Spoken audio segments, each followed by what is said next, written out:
Hi and welcome back to part 2 of December the 23rd. We left off with all of them rehearsing the day of Jesus' birth and what they were going to say. And now we are returning to Joachim with his parents in his bedroom. Papa had read that a certain nervousness had spread among the pilgrims as they came closer to the stable in Bethlehem. The same thing happened in Joachim's room.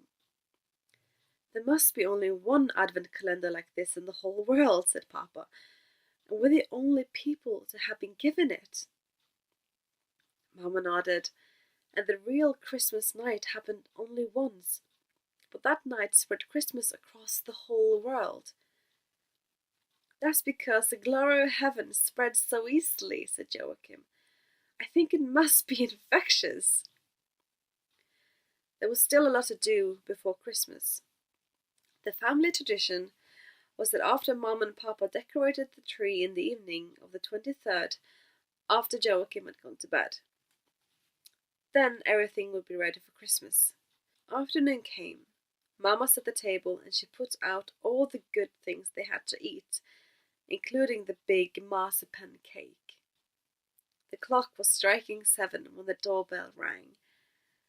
You open it, Joachim, said Mama. You were given the magic advent calendar, and he sent this letter to you. Joachim ran to the door. The old flower seller was standing on the steps. He was smiling. In his hands he held a bouquet of roses. Please come in, said Joachim. Then Mom and Papa came, and John gave Mama the roses. Thank you very much, she said, and thank you for the wonderful advent calendar. John put his hand on Joachim's head and replied modestly, I think perhaps I ought to thank you. When they were seated, John took a sip of coffee and began to tell them about himself. I was born in Damascus and grew up there. Some people think our family goes back to the first Christian congregation in Syria. One day, when I was a boy, I found an old jar with some scrolls that were almost in shreds. My parents had the good sense to take the jar with the manuscripts to the museum. There they discovered that the jar was very old. So were the scrolls. Who was written on the scrolls? Papa asked. There were various reports from Roman legionaries. Among other things, they told of something that happened in Damascus at the end of the 2nd century after Christ. In the year 175, a curious procession is supposed to have come rushing out through the eastern city gate. A few years later, a similar procession came rushing into the city through the western gate. There were some angels in both processions. Mama and Joachim nodded, for they remembered what they had read in the Magic Advent Calendar. There are many legends and myths like that from times gone by, continued John. But I was surprised that the procession should have run out of the city before it ran into the city. It would have to be running back in time, and that's impossible, of course. But my interest in myths and legends have been awakened, John continued. I began to read old books, and was particularly interested in stories about people who thought they had seen angels. Finally, I had a good collection of such stories, from my own part of the world and from many countries in Europe. After some years, I went to Rome to make use of the treasures in the libraries there. And that's where you met Elizabeth? Joachim asked. John nodded. But wait a bit. I had paid attention only to a few of the angels' stories because I thought they had something in common. They were from widely different places, such as Hanover and Copenhagen, Basel and Venice, the Val d'Aosta in northern Italy, and the Axios Valley of Macedonia, and they were from very different periods too.